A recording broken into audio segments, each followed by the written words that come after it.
नमस्कार, स्वागत है आप सभी का A1 टीवी में। मैं हूं आपके साथ उमंग माथुर और आप देख रहे हैं A1 उत्तराखंड। आइए बुलेटिन की शुरुआत करेंगे, लेकिन पहले नजर डालेंगे इस वक्त की हेडलाइंस पर। उत्तराखंड में मुख्यमंत्री पुष्कर सिंह धामी की अध्यक्षता में मंत्रिमंडल की बैठक। कोरोना संक्रमितों के बढ़ते मामलों पर किया गया मंथन। पाबंदियां बढ़ाने पर भी की गई चर्चा।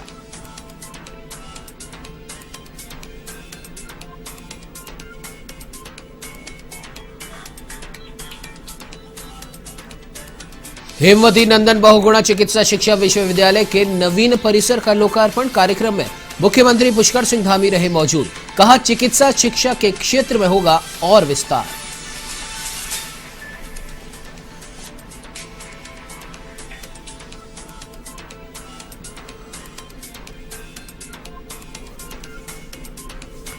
उत्तराखंड में पिछले 24 घंटे में मिले 310 नए मामले, एक मरीज की मौत। तो प्रदेश के स्वास्थ्य सचिव पंकज कुमार पांडे भी निकले कोरोना पॉजिटिव। देहरादून में बगैर मास्क निकलने पर देना होगा जुर्माना।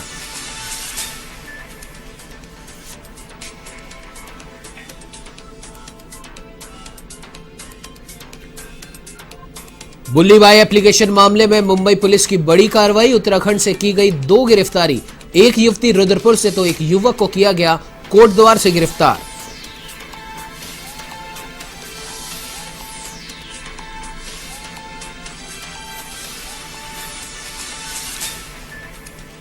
पश्चिमी विक्षोभ के चलते उत्तराखंड में बदला मौसम का मिजाज। मैदानी इलाकों में बारिश तो ऊंचाई वाले इलाकों में जबरदस्त बर्फबारी।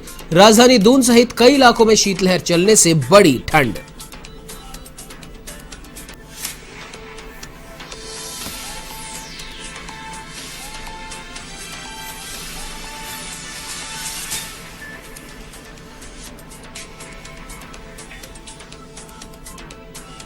अब आइए बुलेटिन की शुरुआत करते हैं विस्तार से। आपको बता दें कि मुख्यमंत्री पुष्कर सिंह धामी की अध्यक्षता में प्रदेश मंत्रिमंडल की एक बैठक हुई, जिसमें लोक हित के कई बड़े फैसलों पर चर्चा की गई। इसके अलावा प्रदेश में कोरोना संक्रमितों के बढ़ते मामलों पर कैबिनेट बैठक में मंथन किया गया और पाबंदियों को बढ़ाने को लेकर चर्चा की गई। इस बीच खबर आई कि राजधानी देहरादून समेत जिले भर में कोरोना संक्रमण के बढ़ते मामलों को देखते हुए जिलाधिकारी ने बिना मास्क के घूमने वालों के खिलाफ कड़ी कार्रवाई के आदेश जारी किए हैं। जिलाधिकारी डॉक्टर आर राजेश कुमार ने निर्देश दिए कि वे अपने अपने क्षेत्रों में सघन जांच अभियान चलाएं और ऐसे लोगों के खिलाफ कड़ी कार्रवाई करें जो बिना मास्क के सड़कों पर घूम रहे हैं।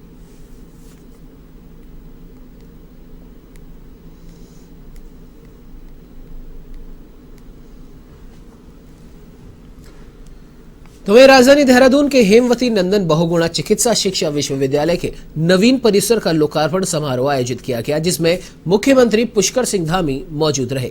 साथ ही समारोह में मंत्री गणेश जोशी, धन सिंह रावत भी साथ रहे। आपको बता दें कि समारोह में मुख्यमंत्री धामी ने कहा कि नवीन परिसर के बनने से इस क्षेत्र में चिकित्सा शिक्षा में और विस्तार होगा। आने वाले समय में यह सेंटर प्रमुख सेंटर के रूप में जाना जाएगा। उन्होंने कहा कि कोरोना काल से पहले उत्तराखंड ही नहीं, देश में स्वास्थ्य सुविधाओं की भारी कमी थी, लेकिन प्रधानमंत्री नरेंद्र मोदी के नेतृत्व में देश ने एकाएक स्वास्थ्य सेवाओं को दुरुस्त करने का काम किया है। देश के अंदर कोरोना वैक्सीन तैयार की गई और स्वास्थ्य के क्षेत्र में उत्तराखंड लगातार प्रगति कर रहा है।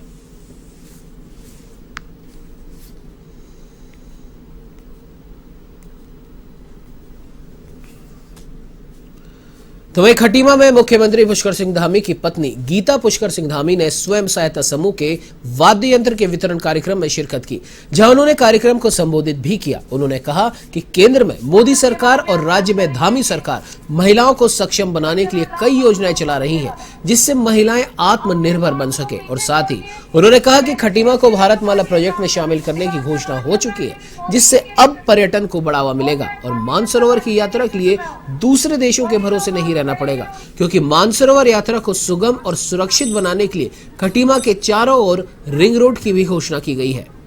जिंदाबाद, जिंदाबाद, जिंदाबाद, के समय में सबके खातों में 500 रुपए पहुंचे।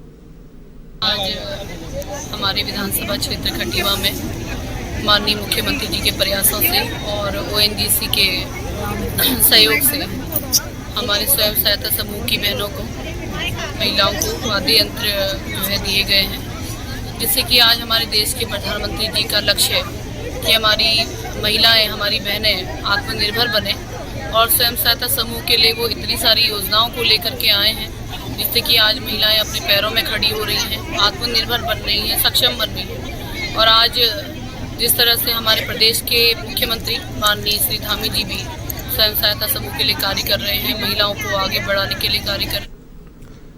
तो वहीं डोईवाला विधानसभा में कुड़कावाला में महिला सम्मान समारोह कार्यक्रम का आयोजन किया गया, जिसमें पूर्व मुख्यमंत्री त्रिवेंद्र सिंह रावत ने मुख्य अतिथि के रूप में शिरकत की। तो वहीं पूर्व मुख्यमंत्री त्रिवेंद्र सिंह रावत ने करोड़ों की पेयजल और सिंचाई योजनाओं का शिलान्यास भी किया। इस दौरान आपको बता दें कि सैकड़ों महिलाओं ने बीजेपी की सदस्यता भी ग्रहण की।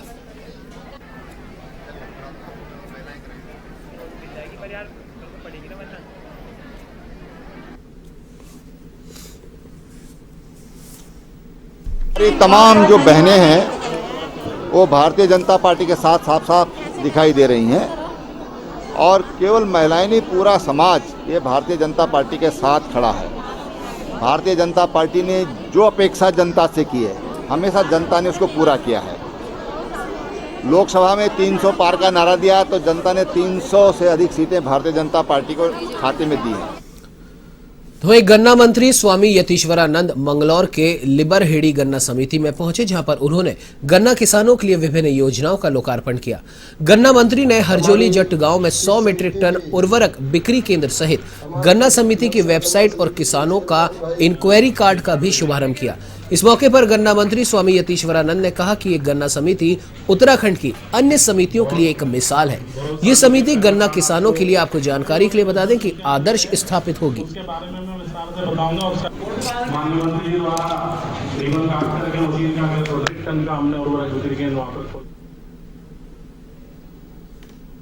देखिए, आज इस सहकारी गन्ना समिति लिबरेडी के 3 योजनाओं का लोकार्पण माननीय गन्ना मंत्री स्वामी यतीश्वरानंद जी ने यहाँ पर किया है।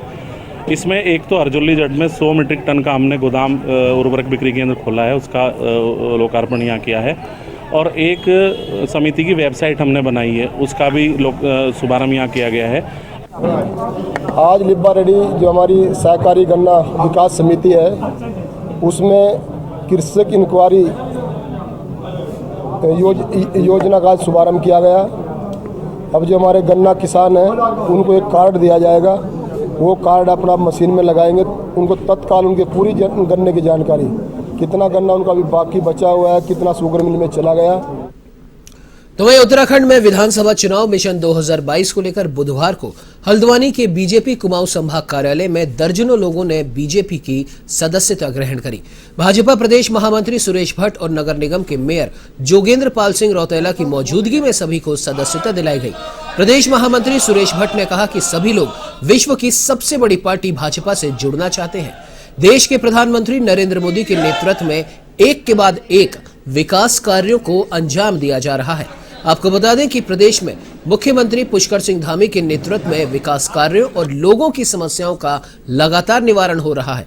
उनका कहना है कि 2022 में भाजपा राज्य में 60 से अधिक सीटों पर जीत दर्ज करने जा रही है और इसके लिए पार्टी कार्यकर्ता बूथ स्तर पर सक्रिय होकर कार्य कर रहे हैं।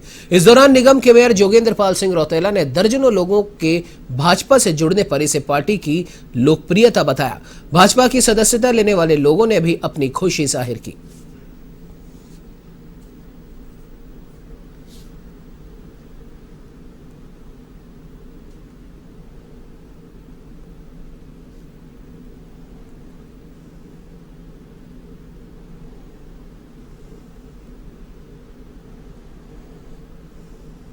आज देश ही नहीं तो दुनिया की सबसे बड़ी राजनीतिक पार्टी है।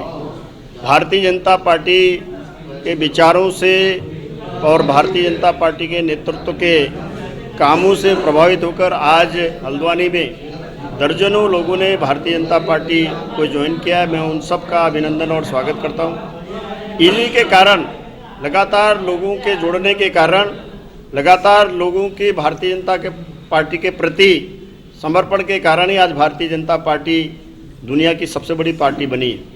भारतीय जनता पार्टी के सबसे लोकप्रिय नेता, देश ही नहीं तो दुनिया के सबसे लोकप्रिय नेता, देश के प्रधानमंत्री आदरणीय नरेंद्र मोदी जी के नेतृत्व में आज देश दुनिया में बुलंदियों को छू रहा है। दायित्वों का भली भांति निर्वहन करने वाले निर्मल जी और दीपक जी ने आज भारतीय जनता पार्टी को अपने सभी समर्थकों के साथ यहाँ पर आज ज्वाइन किया है।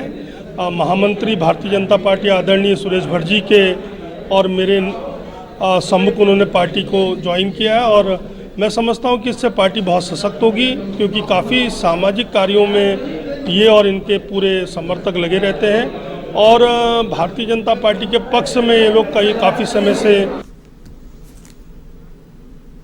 तो वहीं उधम सिंह नगर के खटीमा में कांग्रेस की बैठक का आयोजन किया गया। इसमें आगामी विधानसभा चुनावों को लेकर चर्चा की गई।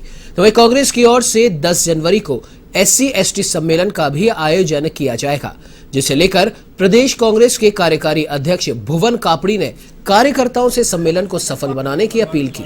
इस सम्मेलन में पूर्व मुख्यमंत्री हरीश रावत, पूर्व कैबिनेट मंत्री यशपाल आर्य, नेता प्रतिपक्ष प्रीतम सिंह और प्रदेश अध्यक्ष गणेश गोदियाल सहित शीर्ष स्तर के नेता शिरकत करेंगे।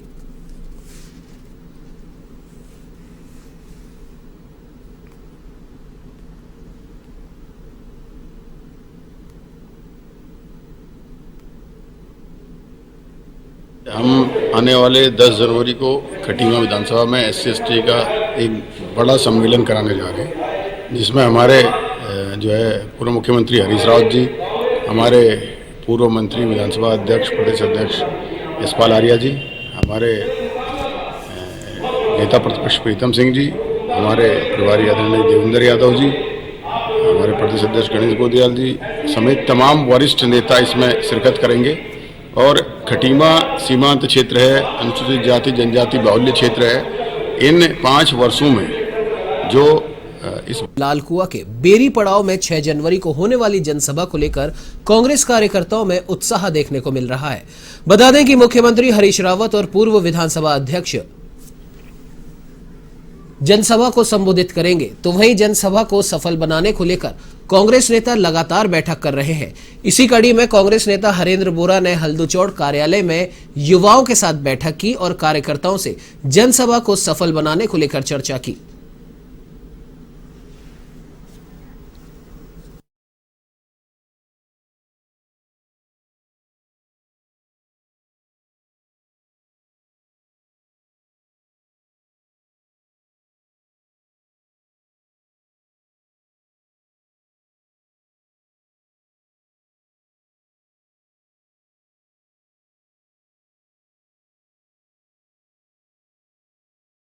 मुख्यमंत्री परम आदरणीय श्री हरीश रावत जी व उनके साथ हमारे पूर्व में 2 बार कांग्रेस के प्रदेश अध्यक्ष रहे श्री यशपाल आर्य जी, वो दोनों एक जनसभा को यहाँ संबोधित करेंगे और उसमें भाजपा के कई बड़े नेता जैसे कि शंकर जोशी जी जो वर्तमान में ग्राम प्रधान है खड़गपुर के, और उनकी श्रीमती किरण जोशी जी उनकी पत्नी, जो पूर्व में बरेली रोड से जिला पंचायत की सदस्य रही हैं।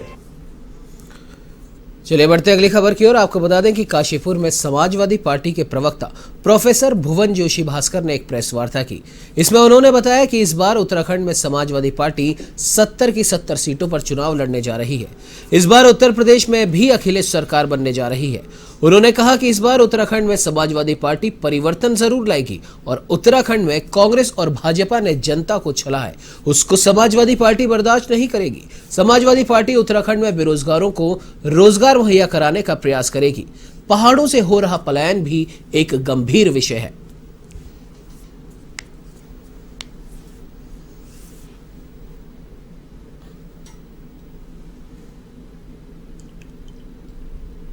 समाजवादी पार्टी के मीडिया पैनलिस्ट के रूप में मैं काम कर रहा हूं। मेरा नाम प्रोफेसर भुवन जोशी भास्कर है और उसी क्रम में आज यहां पर भी प्रेस वार्ता का आयोजन हमारे सहयोगियों के द्वारा किया गया है। माननीय रवि छाबड़ा जी जो राष्ट्रीय कार्यकारिणी का सदस्य है, इनके द्वारा ये आज प्रेस वार्ता बुलाई गई है, जिसमें मुझे आने का सौभाग्य मिला है।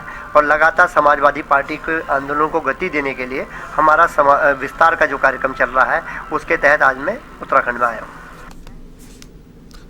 तो जसपुर में समाज सेवी संस्था कोजी ब्यूटी सोसाइटी का सम्मान समारोह आयोजित किया गया, जिसमें जसपुर के विभिन्न क्षेत्रों में उत्कृष्ट कार्य करने वाली प्रतिभाओं को सम्मानित किया गया। इस दौरान आपको बता दें कि कोजी ब्यूटी सोसाइटी की डायरेक्टर नसरीन चौधरी ने बताया कि जसपुर की प्रतिभाओं को ढूंढकर उन्हें एक मंच पर लाकर आगे बढ़ने का हौसला दिया जा रहा है।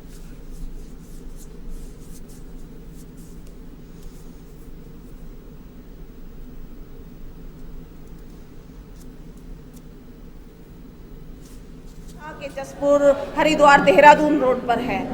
तो मेरा मकसद था कि क्यों ना ऑल इंडिया के लोगों को यहाँ बुलाया जाए। इससे एक तो मेरे जसपुर को पहचान मिलेगी, दूसरी यहाँ जो टैलेंट है वो उभर के सामने आएगा, वो समाज के सामने आएगा। और यहाँ के जो कलाकार हैं, यहाँ पर जो इतने बच्चे हैं, बहुत खजाना भरा पड़ा है हमारे जसपुर में टैलेंट का। तो उसको हो सकता है किसी पारखी की, किसी जौहरी की नज़र पड़ जाए और हमारे इन बच्चों का कैरियर। तो ये बहादुराबाद के दौलतपुर गांव के पास कार और मोटरसाइकिल की जबरदस्त भिड़ंत हो गई। आपको बता दें कि टक्कर इतनी भयंकर थी कि बाइक सवार युवक लगभग 15 फीट ऊंचा उछलकर जमीन पर गिर पड़ा, जिसके चलते मौके पर ही बाइक सवार की मृत्यु हो गई। तो वही घटना की सूचना मिलने पर पुलिस मौके पर पहुंची। मृतक युवक करनाल का बताया जा रहा है। फिलहाल पुलिस इस पूरे मामले की तफ्तीश कर रही है।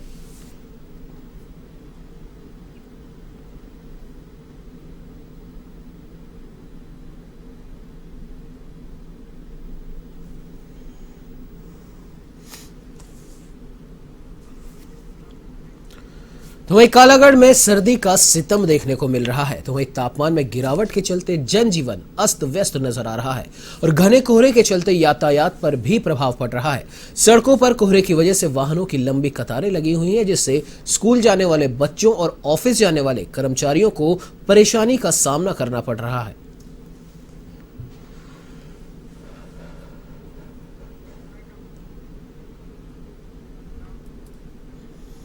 बुलेटिन में फिलहाल इतना ही। देश प्रदेश की तमाम बड़ी खबरों की जानकारी के लिए आप बने रहिए हमारे साथ और देखते रहिए A1 टीवी। नमस्कार।